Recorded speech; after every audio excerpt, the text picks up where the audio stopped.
Welcome, welcome. Since you have choices, we're grateful that you chose us. Don't they say that in the airlines at the end? Anyway, this is the Social Impact at Scale session. It is under the rubric of India at Transition. You have an incredible group of panelists, and I'm going to let them introduce themselves because they do such interesting work that for me to pick 3 things about them is a lot less interesting than them telling you what they would like to talk about in terms of the catalytic effect of their work. However, before they start, we'd actually wanted to know who was in the room. So we thought it would be really nice instead to maybe do some popcorn-style questions about who and what you represent, or maybe what experiences you bring to the room. So is anybody in the room somebody who's started or runs a business? Raise your hand. Okay. This is a favorite term that Elizabeth came up with, and I'm going to use it. Entrepreneur in waiting? Fantastic. Anybody who's spent time in a non-governmental organization, an NGO? Wow. Oh, that's a lot of people. Okay. That's good to know. How about at the grassroots level? Okay, great. Folks in government? Great. Scientists? Got 3. And media? Half a hand, that's half a hand.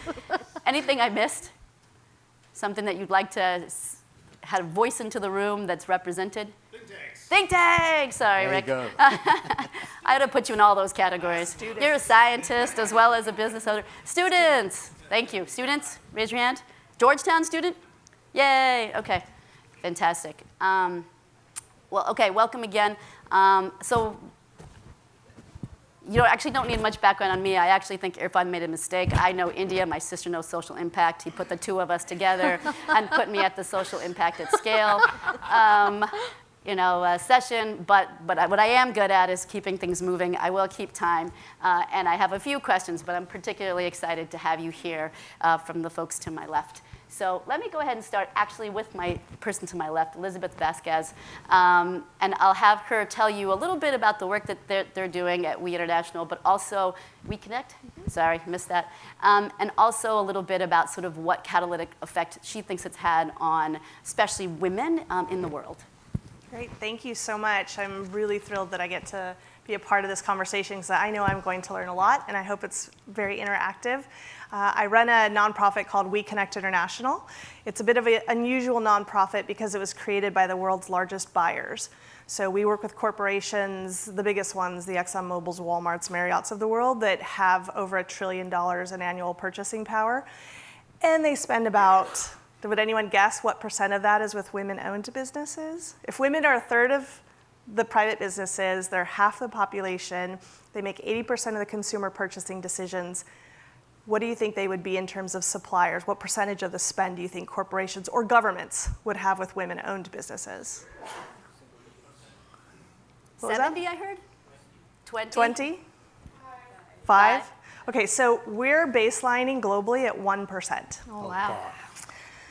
So, impact at scale, to get as much money into women's hands as fast as possible through entrepreneurship. How do we help them grow businesses that allow them to help create jobs, reinvest in their communities, and access new markets? And so we do that with women-owned businesses that are based in 115 countries now.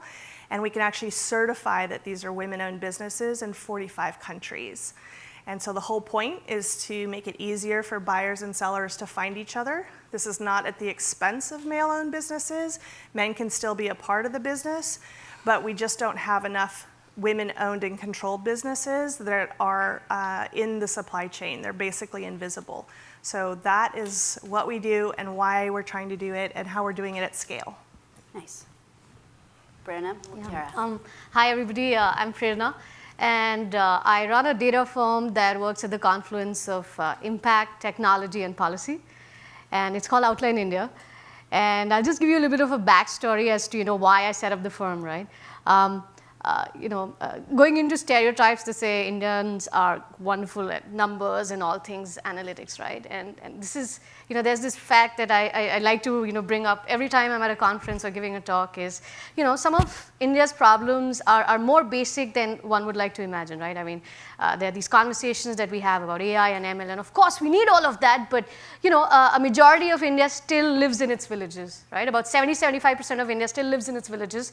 So that's about 700-800 million Indians, right? That's not a subset of India, that's the superset of India, right? And if you think about, internet access, right? They say that about 55% of humanity has access to the World Wide Web. But then add to it the fact that India houses a fifth of the world's poor. Now, if you put those two facts together, how many of us do you really think are online, right? Also think about it, right? If you go 50 to 100 kilometers off Delhi, Mumbai, Calcutta, or any one of our bigger cities, you realize that there's maybe one smartphone at the household level, if at all. Maybe there are Java phones at the household level. And think about the kind of information that the male household member really accesses online, right? It might be WhatsApp or gossip or pictures of their kids that they're exchanging. But are they really exchanging information? Maybe, maybe not, right? What about the women and the children? Are they accessing any data, any information online? And more often than not, you realize that maybe the answer is no, right? So then how do you reach out to this superset of the Indian populace? There is one answer, and that answer is you go out, off the comforts of your offices and go out and have a conversation with them. And that's very crucial because, like I said, India is an ocean, right? And your policies have to be inclusive. And to represent those people, you have to have data that is representative of those needs. And that's what my company does. I do field work. I am a data collector. And my company's worked across some 7,000 villages in India in the last couple of years. We now work in Nepal as well. I'm very excited about trying to launch a tech platform. It's called Track Your Metrics that is going to bring together not-for-profits and funders at the same level. And I'm going to talk more about that later. But yeah, so I'm a data collector. I do evaluations. I bring people together. I help think tanks, not-for-profits, and policymakers draft policies from the point of view of the beneficiary, from the point of view of the stakeholder who really needs it, and to ensure that it's representative of their views and opinions. I didn't ask this of Elizabeth, so maybe I can backtrack and ask both of you. Could you just briefly, maybe give a quick story about what catalytic effect you think your work has had? Like maybe something that brings it to life. Data is when it usually makes me start to roll back, and I'm like, oh, I don't know. So is there something that you could personalize it in a way that people would get? And then Elizabeth, I'd like you to talk about that too. Do you want to start? Let's start with you, Pranay, and we'll come back. Okay. Like I said, we've done about 100-odd evaluations, right? And I'll talk about one of the more interesting studies we did. So this is we're working with a Nobel awardee in India, and he works in the realm of child labor. And this is actually a US Department of Labor funded study. But and we go into this very rural and poor district. And what's happening there is that these young kids, they are anywhere in the ages of 7 to 14-year-olds, and they run off and work into mining areas, right? And these are mica mining areas, right? And we're all wondering, what's really happening. Now, these are poor communities, there's rural communities, and everybody, comes directly, to the conclusion that it's maybe the parents pushing these kids to go out there and work, some extra income on the side. Right? And we're like, okay, maybe that is the case. We don't know, right? And these are hazardous conditions. These kids don't have safety equipment. In fact, they're very uninformed about the ills of working, in these spaces, right? Now, we do our little due diligence. We carry out this massive exercise spread out over the course of 3 years. And you'd be surprised what we find. It's actually a case of teacher absenteeism. Why is that? A lot of these kids, they go to primary schools up until the ages of 7 and 8. And then at secondary school level, a couple of villages together will have a school that's perhaps 3, 4, 5 kilometers away. Now, for a lot of young girls, that's a long distance to traverse, or maybe the families aren't as happy about the girl, taking a little bike. It might be unsafe. We don't know what's happening, right? So that's one. The second is teachers don't show up in a lot of schools across India, and that's and that's one of the biggest travesties of the education system in India. As a public school teacher, you nearly never can ever get fired, right? So teachers don't show up. right? So what's really happening here is these kids go to school, they realize there are no teachers, they realize there is no teaching, and so they're like, okay, they play a little, but then they're like, okay, maybe if I go working in a mining space, I'll maybe make 3-4 rupees on the side. So these kids run off, and they're out there trying to make their little small wages to buy candy. And that's why child labor in this specific part of India is so rampant, right? And so, I mean, in a way, I love this about India, that you might go in thinking or assuming a certain set of things, but India is confusing, India is exciting, India is challenging, and no one solution that might work at one end can be replicated or might work at the other end, right? So I think, I'll come back to, India needs its young people to come up with indigenous solutions. India needs, technology at scale, and since, poverty is still as rampant as it is, our tech solutions need to be extremely, extremely cheap for them to scale. Right? And I think that's what impact at scale kind of means to me. Nice. Yeah. Elizabeth, I'm going to circle back to you before I get Thiago to introduce himself, just to give an example Sure. of, the catalytic role of We Connect. Sure. So I think an interesting example is the work we did when we first started in India is with Sewa, and I know everyone knows Sewa, but there was a time when the government started to privatize trash collection.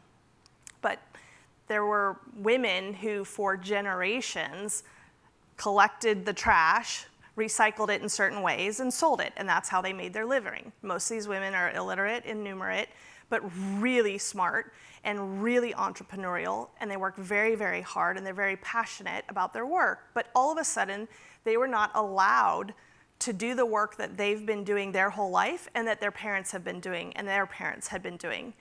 And it was a crisis for that community. And so Sewa met with us, met with the World Bank, we met with Accenture, and we said there's got to be a way, because these are such talented individuals, but there's a lot of them.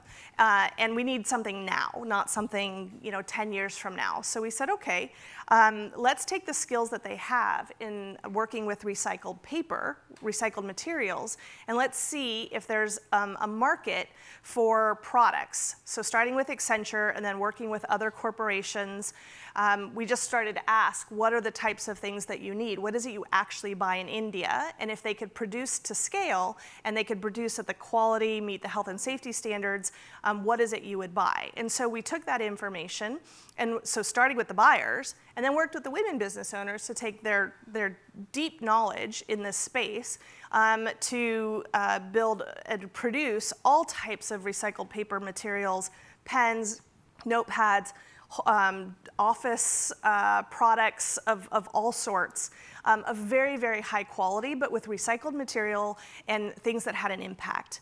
And a few years later, I was able to go and meet with the women who were actually doing this work at scale with a factory floor, and they had a creche or a place for their children that was separate, because that was an issue. They were bringing the children to work because the children, that's what you do, because they didn't have good educational opportunities. But in this case, they were selling to really large corporations that had to be careful with child labor. But it was an opportunity to make sure the kids had education. So the bottom line is, I was introduced to hundreds of women entrepreneurs who now own this cooperative, and they introduced me to their children who, for the first time in their entire family's history, were going to school. So I didn't get to meet the children because they were in school. So those, I think, are some of the things that we're trying to do at scale with organizations that know what they're doing, and they're already doing it a certain way, but we're starting to tweak little aspects to see what, as a group, as a community, could we do even more when we bring the resources to bear, when we bring the market to the table. Nice. That actually is a great segue for you, Thiago, to introduce yourself, because it sounds like you do very grassroots things and that you've brought it to scale. So if you could introduce Agastya. Absolutely. At least we are much better gender represented here than the procurement function, apparently, from 1% to about 75%. And on cue, what you said is absolutely true. It's a humongous problem. India lives in its villages. We know, and this is universally true, that intelligence, ability, etc., are almost uniformly distributed. It's opportunity that is distributed in a skewed way. towards urban, educated, and others. That's what you need to bring to rural India, and that's what we do. Agastya, almost 20 years ago, a little more than 20 years, April 2nd was our 20th year, set up to get children out of the particularly underserved government school, rural children, out of the way of rote learning, not learning at all because of absence of teachers, Right. teacher commitment, teacher absenteeism, teacher knowledge. All of that is a huge problem, humongous problem. And how to get them to continue the curiosity that they had when they were 1.5 years old. Because if you are to award PhDs for curiosity, you will more often than not give it to 1.5-year-olds, right? It's sustaining that curiosity that's a huge issue. We systematically kill it. By the time they land up in 10th grade or whatever, it's all gone. It's exam-driven, questions-driven. You mug the previous night, vomit the next day, get marks, and move on. That's the Indian system. That used to be the Indian system and continues to be in a lot of ways. Fortunately, there are changes. At 66, I'm still optimistic, not as cynical about it. Things are changing. What we do is work with these children to continue their curiosity, nurture that, creativity, get confidence into them. Learning and confidence are absolutely directly related. The more confident you are, the better you learn. And it's a virtuous cycle. The other way is an absolute vicious cycle that if you're different in a class, you don't learn, and the next class you're even worse. And therefore, we use science as a method to enter the schools and get the children to transform the learning method, learn to learn. And all of that is very required because even in India, the education paradigm is going to shift to learner centricity from institution and teacher centricity. And therefore, you've got to prepare for that, where the children, the school kids and all of them are able to learn with all the resources that they have. After all, 40 years ago, it was knowledge that was being imparted. Now, Professor Google does that. So it's how to apply that knowledge. And that is very much required in the 21st century because the problems are going to be really global and local. You've got to solve your water problems, your pollution problems, and you've got to think on your feet. And therefore, getting the children to continue to learn, having the learning ability and transform them from robots learning something the previous night and reproducing in an exam to thinking about it and applying is the major thing that we do. And we do that in scale. In this 20 years, we have grown from one campus and a mobile lab to a very large, beautiful campus, 172 acres, 200 plus mobile labs, 100 plus science centers employing 1,500 people operating in 20 states of the country, meeting over 1.5 million children 6-7 times a year as a catalyst. We are not a school. We meet them 6-7 times a year or once a month approximately, but that 2-3 hour session has to have a catalytic effect, what she talked about. What have you done as a catalyst? So that's what we try and do. And the effects are not difficult to see. We have thousands and thousands of case studies of children transformed. The skewed opportunity being converted into real opportunity. 2012, 2 young girls, farmer's daughter and a stone crusher's daughter, 2 of them came to this country as part of the Intel-Iris competition because they won it in India and they were sponsored here. And they are deep rural Andhra Pradesh children, first-generation learners. And thousands of just such case studies we have created ourselves in terms of the kind of transformation that we have done. We have gone into a level where by what we have done, policy advocacy has already happened. Even though we don't present papers and all of that for policy advocacy, governments have noticed what we have done and several curricular changes have taken place, methodology, pedagogy, all of that have taken place towards action-based, experiential, hands-on, project-based learning. So all of that is coming into the mainstream of Indian education. The teachers are getting equipped, and several such things are happening as a catalytic effect of what we have done in the last 20 years. That's fantastic. What I actually like about each of your introductions and even your approach is that it sort of has the villager, the community member, the entrepreneur at the center as people who have the wisdom, right? They're the folks who understand their communities and are actually doing the best they can with what they have at their sort of hands. Often when we think of scale, we think of it as a national program that's sort of given to people, right? Can you speak to the sort of how you keep the individual humanity and perspective as you think about things on a larger scale?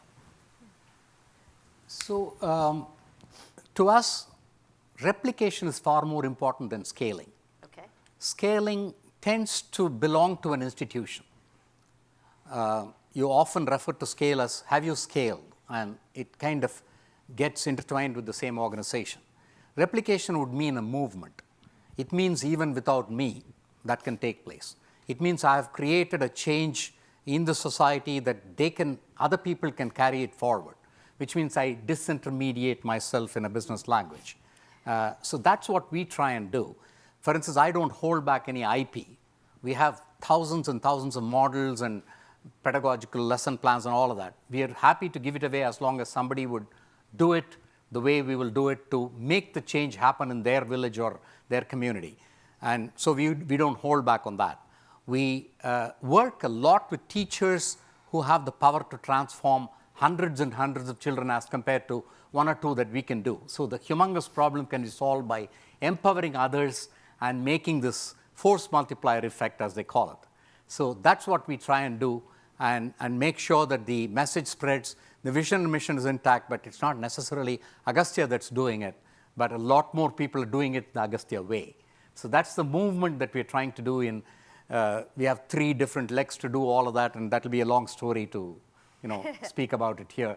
But teacher training, young instructor leaders, and something what we call as Operation Vasanta, which we do in the villages. These are the 3 legs with which we carry out this movement of going beyond the organizational envelope into a movement, greater movement. And when you say the Agastya way, you mean it's like a values-based model, or it's like an actual like? It's a methodology of teaching. It's a methodology of learning, rather. Teaching is a little contrarian to what we do. Learning is the way we look at it. It's a receiver who's in the center of that. And therefore, learning, how do you learn? Do you learn on your own? All of that together. Nice. So it's a methodology. Brenna, you had wanted to talk a little bit about the difference between actually not even the difference, just how small data is used. Could you speak a little bit about that in terms of? Yes, sure. So I think I touched upon this briefly earlier, right? That oftentimes it's very easy in India to get confused by fancy solutions, or startups, many of whom cater to the urban audience, which, like I said, is a part of what India is and not nearly representative at all of India's needs and solutions and all of that, right? So I'm a big believer in technology. And like I said, we have to keep our tech low cost for it to be able to reach out to that superset of India, right?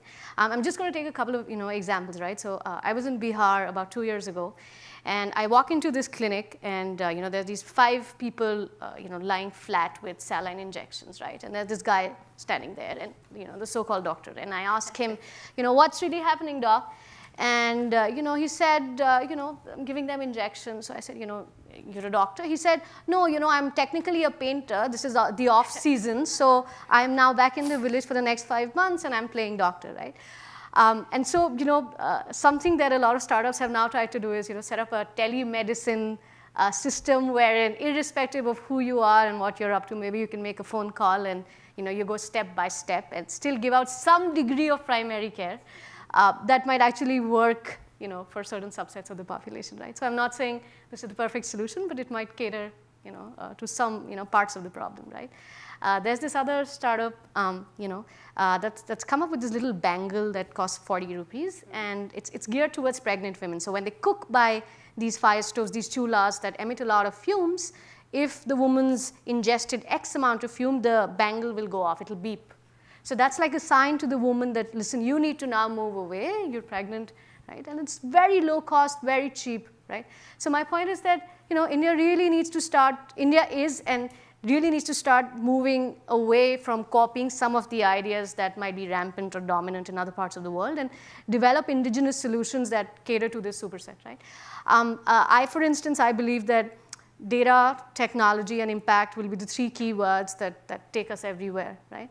I'm trying to solve a problem of my own. I'm trying to connect very small grassroots not-for-profits with big funders on the basis of small data sets, right? And when I say small data, I'm talking about a couple of hundred, couple of thousand data points, with a matrix of a couple of hundred on the right? So these are not millions and zillions of data points, but these are small data sets, and they really matter in the developing country context, right? If you think about it, India is home to about 3.1 million not-for-profits. That's about twice the number of public schools across India, and about 250 times the number of public hospitals. So that's the quantum of work that these small not-for-profits are doing in India, but no one knows where they are. No one knows about their data. There's no platform that brings them together. Nobody knows who's doing a good job. No one knows who's doing a bad job, right?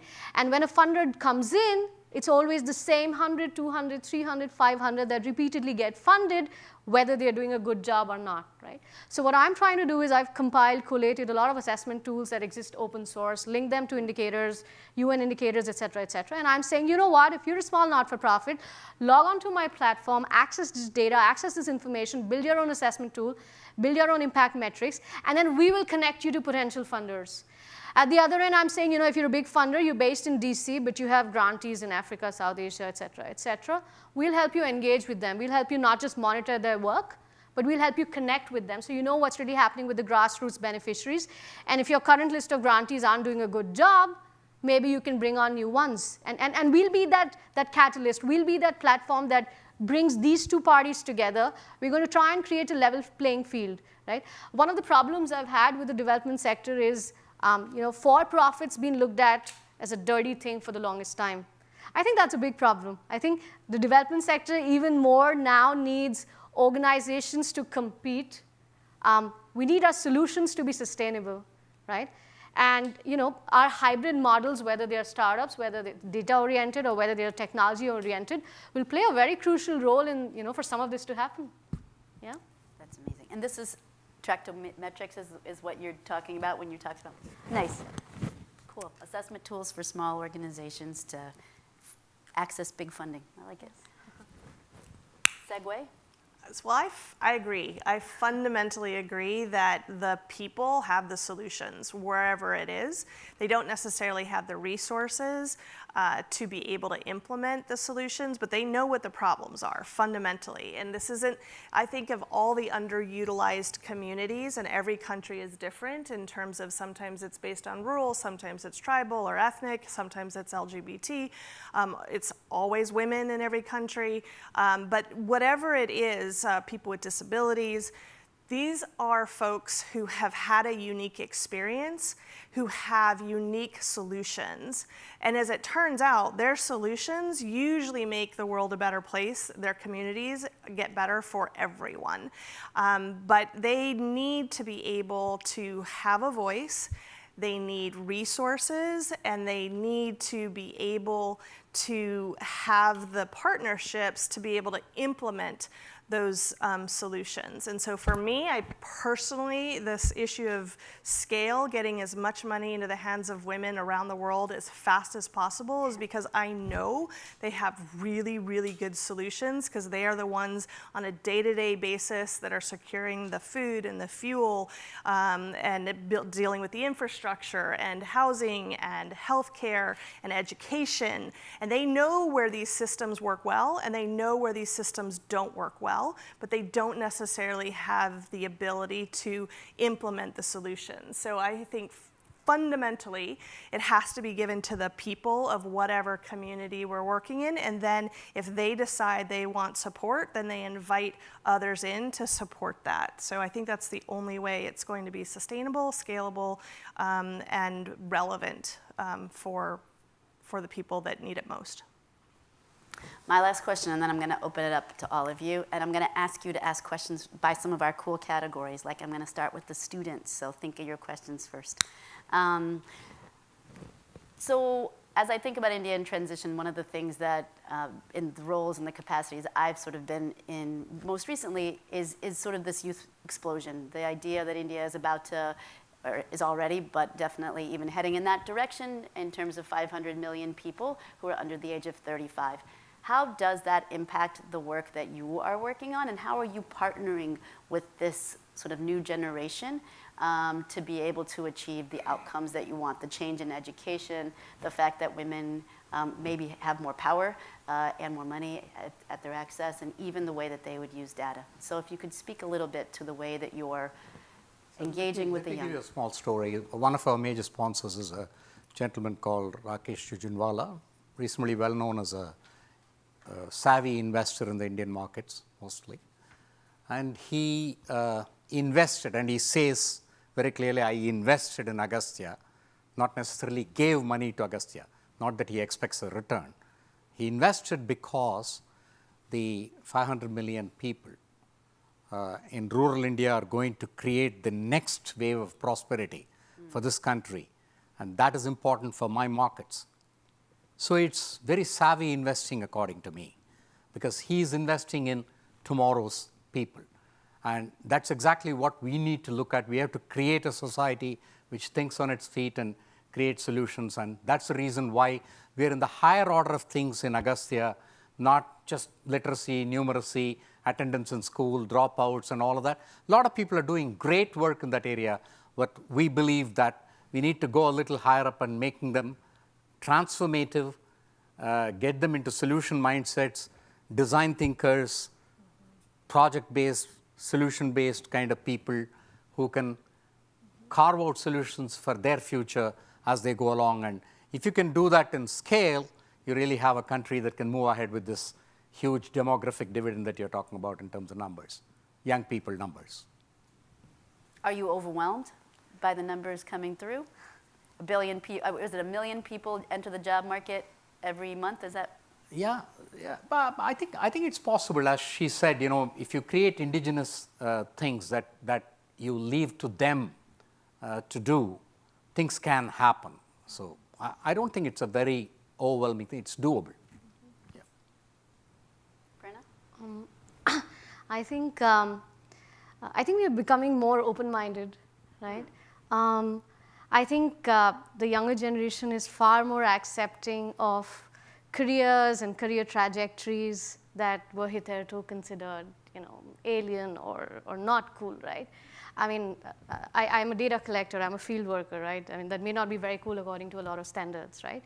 But I see a lot of willingness in taking on tasks, across the spectrum. So you'll have a lot of agri-tech startups. You'll see a lot of young people working in microfinance. In fact, a majority of my team is, the average age is 26 to 28. And a lot of women, a lot of young people from different backgrounds. I have anthropology, sociology majors.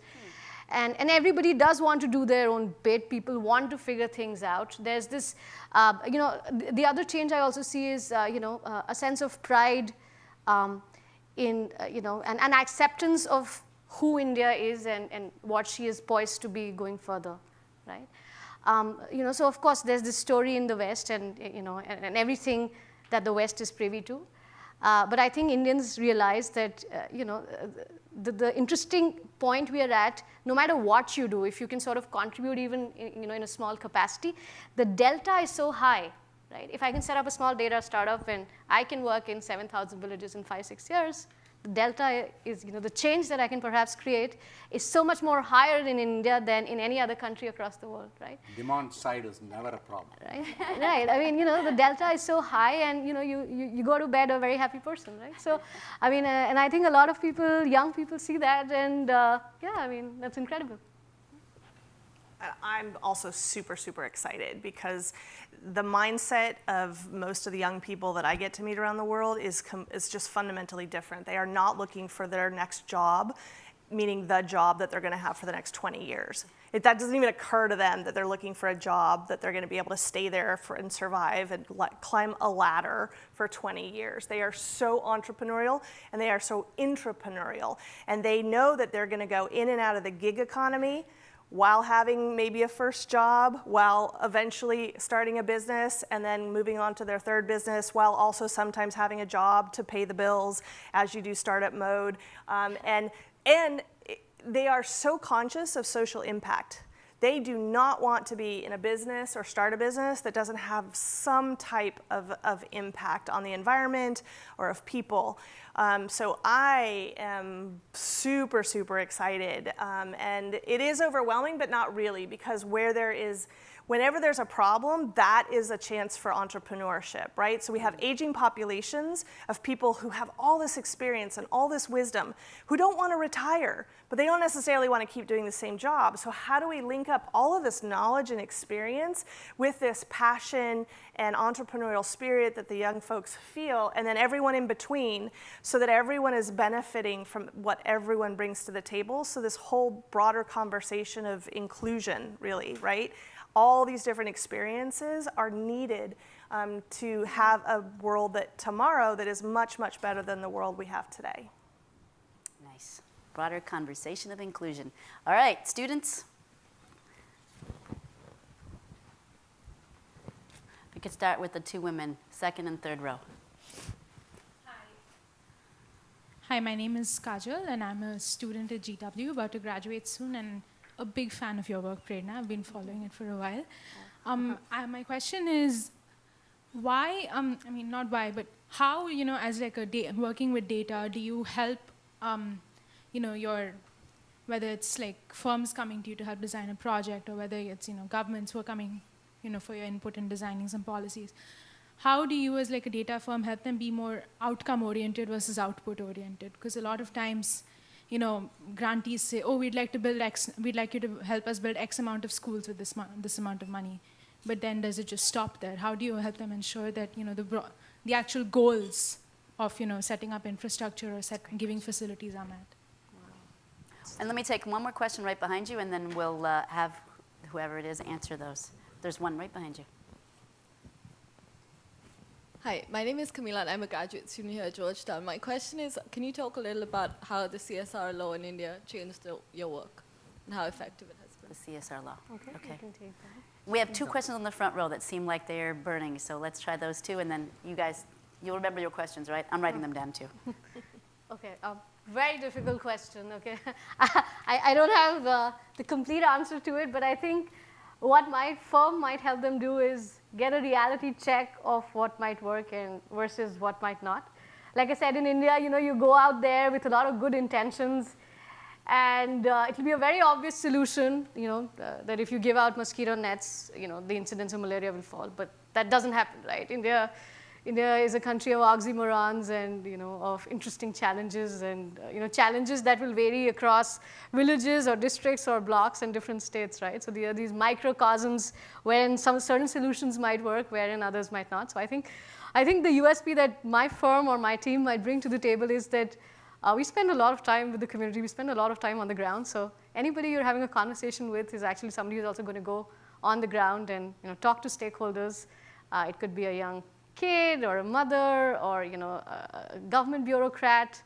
And so we deal with stakeholders from across the spectrum, right? So the funder, donor, or the government body, and then the lowest common denominator who might be at the receiving end of those grants or funds, who might have a completely different viewpoint on the social good, quote unquote, that's being created. They may not want it. They may not want it structured that way. They may not want it with that frequency, or they might simply reject it all and out, right? So I think our job really is to bring those voices to the fore in the form of data points. And data points can be numbers. They can be qualitative in the form of stories. And we recently started building maps using drones, so mapping points, right? Yeah. Nice. The CSR question? Sure. Also, to add to what she said, we definitely look at all the three, output, outcome, and impact. So, and have different methods of measuring immediate, intermediate, and then longer term study, which goes quite a bit, tracing the entire thing, and there's their impact and so on. And we have had good metrics on all of those and have worked well. As far as the CSR question is concerned, very definitely the CSR Act is released a volume of money that wasn't there before that, definitely. But it's also had some outcomes which are not very desirable. For instance, it gets very targeted towards the areas where they work in, where the company that's funding the project or program works in. And that tends to be around the factories or where their markets are, rather than the real need, which could be far away, 100, 150 miles away. When CSR was not mandated and people were doing it voluntarily, it was much better in terms of reaching the most needed area. Now it gets a little more skewed towards where they want it to happen rather than where it's most needed to happen. So that's been a little bit of a difficulty with CSR funding, but definitely monetary flow has been much, much better. If I may add to that, I think within the CSR space, we are going to see what I'd like to call maybe a J-curve of impact, right? So diminishing social value at the onset, but as time passes and as organizations really figure their M&E out, their monitoring and evaluation out, and really start figuring out that, listen, randomly giving out sums of money is not going to cut it, and there's my board who I'm answerable to, or the government I'm answerable to, or just the communities I'm working in that I'm answerable to. I think a lot of these inequalities, a lot of these troughs and peaks will perhaps even out, right?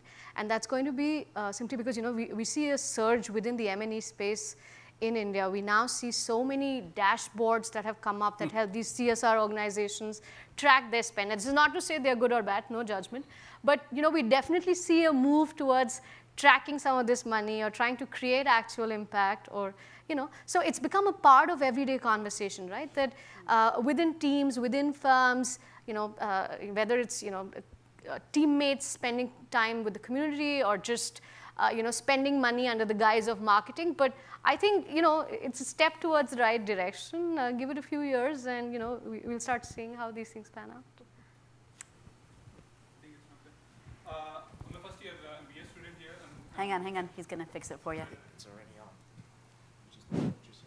on. Thanks everyone for coming here and having your talk. I'm a first year MBA student. My question is to Prerna. Do you have any solution for converting a village to a model village, in the sense that all the technology solutions to convert, to import all the technology to serve every sector in a particular village? I think that's very ambitious as of now, I think, right? I mean, if within villages we can just figure basic education, basic health, I think that'll be a huge step forward. I think a lot of Indian villages are now electrified, right? Which is why I think in the Indian context, I try and push young people towards thinking small, think rudimentary, think very, very basic, right? I mean, try and educate the woman at the household level so she educates her kids and takes certain control over the finances, people start working, and there's a multiplier effect, so on and so forth, Some right? of the public sector organizations, CSR money, goes towards part of the subject, not necessarily technology, but what she said about in one village, do everything, which is education, sanitation, healthcare, primary, secondary, creating jobs, women welfare, all of that in one set of villages. So some of the public sector organizations their CSR money goes towards a lead group like that. It is moving in that direction. Thank you. I would add to that too. We actually had a speaker come from IIT Mumbai earlier this week who was talking about energy self-sufficiency. He was speaking about how, and it was sort of from a Gandhian perspective, energy swaraj, but this idea that often when we don't do things at a village level, the costs are given to some other community, right? So if I'm not thinking about how I work in my village as a cohesive unit, this idea of being able to produce and thinking about those connections instead of just making this the model village almost at the cost of the next bunch of villages that are nearby, right? So I think I like the solution, which is start small, right? Empowering, having them excited about being curious, and then figuring out what that is, but maybe also bearing the costs of whatever modernization is happening in their own space. Do you have anything? No, I agree. Question over here. Hello. Rupal, I'm so glad you chose the first category as students. My name is Divya Sahani, and I work at a market entry consulting firm called Sun MS4, but also on an interesting initiative called the US India Knowledge Exchange. So my question is for Sir. It seems like an important priority for Agastya is igniting that spark of curiosity in students. My question is, what about sustaining that spark as students grow older? So at any given point, we're looking at around 31 million graduates in our economy that have gone through this higher ed process, but they're still struggling to find jobs. Right. So, and I see that a lot of new initiatives by the government have kind of been targeted to developing that entrepreneurial, capability. And if they are not jobs, then you create your own job or you create your own firm. So is your foundation doing anything to that end? And do you see other organizations in India working on this specific problem? Morning, a couple of people talked about skill development as a major initiative of the government. But looking at it more from the, not so much from the market side. I think it is Krishnamurthy Subramaniam, the chief economic advisor, who talked about it in the morning. Not from the demand side or the market side, but from the supply side. One of the things that we do is, as I said, transforming learning or transforming your way to look at things itself makes you better as you go along, and you sustain that. You have to make it self-sustaining in the child. If you start early enough and you make it that way, then it happens. One of the startling statistics that I can give you is that we have done detailed survey of number of children who go and enroll themselves in college education, meaningful college education from around our campus, around the taluk, around the district and the state. And the numbers are startlingly different, from 15% all the way to 80% around our campus. And that's a massive change. If you can make that happen in multiple points in the country, you can imagine that you will have an excited set of children coming up tomorrow as responsible adults who can create their own work and all of that, and along with the skills. Because making things by their own hand, all of that we do as well. Design thinking, maker space, all of that we provide along with what we do with the school. And therefore, you're not afraid to, get your hands dirty, to do something, create something, and all of that has a virtuous effect of being your own employer or whatever, over a period of time. Great. We have time for one question, I think, so we're going to go ahead with the gentleman over here in the glasses. Of course. I promised Elizabeth we'd get out by 3, so. Thank you so much. Wonderful to listen to all the panelists. My name is Gaurav. I'm from Johns Hopkins University. I'm a Fulbright scholar representing India. The question that I want to ask is that improvement in education cannot be isolated from the real situation that every student comes from. I worked with the Delhi government right before coming to the United States for my Fulbright at SAIS. And when I was working as part of Project Chunauti by Pratham NGO in partnership with the Delhi government, then I went to schools and did workshops for the mentor teachers, some of whom are Fulbrighters as well. And I took workshops for the staff members and everyone. One of the panelists mentioned that teachers have been absent for years and years, and they have not taken things seriously, and that is why, even though the teaching profession at the government level, it's like actually really well paid, but children at the 9th grade and 10th grade, they can't even read the English alphabet. And so naturally, they are going to fail the 10th board exams, which means a lot of them take to antisocial activities. So the government is trying to at least stop them and make them educated enough, literate enough, so that they can pick up a call center job or something. But the question is that when I also saw, in the schools where the project is being run, so I saw that when they serve the midday meals, the reality is that it's still dirty. Despite all the improvement, children are still sitting on the floor and people are like walking where they are eating. It actually brought me to tears because I thought that that's not right, because you're teaching them in the classroom and you have children with empty stomachs sitting and learning. I do not think that's the right way to educate them. So my question to you, sir, is that how do you think organizations or the government that is focused on just education in these schools, how is it, like, can it really work on education just like ignoring the reality that they come from, the backgrounds that they come from, the fact that after school they have no time to study and they have to go back and sell pens on the road with their parents, they live in slums. What about that fact? If you're improving a child's future, we must take care of the entire situation they're coming out from. So that's my question. Thank you. Does anybody want to tackle that? Mostly it's I mean, targeted at you, I think. I wish we had magical solutions to every facet of what we need to do. But the improvement has to be step by step. Surely a comprehensive set of steps would definitely go a long way. Often it's not possible. And this is one of the reasons why social impact to scale is important, because let's face it, I mean, government has got a humongous job. There's little sense in being adversarial about it. You've got to go along with the government and help them do it rather than saying, you're not doing a good job and I will change this whole thing. It's not going to be possible. You've got to work along with them and make sure that their money is spent better. That if tomorrow, somebody were to ask, if 5 paise out of 1 rupee reach, can you make it 10? Can you make it 15? Can you make it 20? That's the role that some of us as catalysts have to play. And tackling every facet every day by all of it, it's not going to be so easy in such a huge thing. But I think it's happening.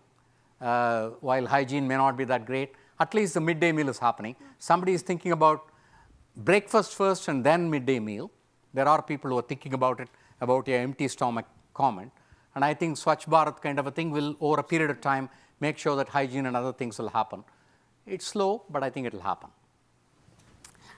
I'm going to call it on time. Please come and speak to some of the panelists afterwards, because I think they still have plenty of great stories to share with you. Thank you so very much for coming, and please help me thank our panelists for today. Thank you.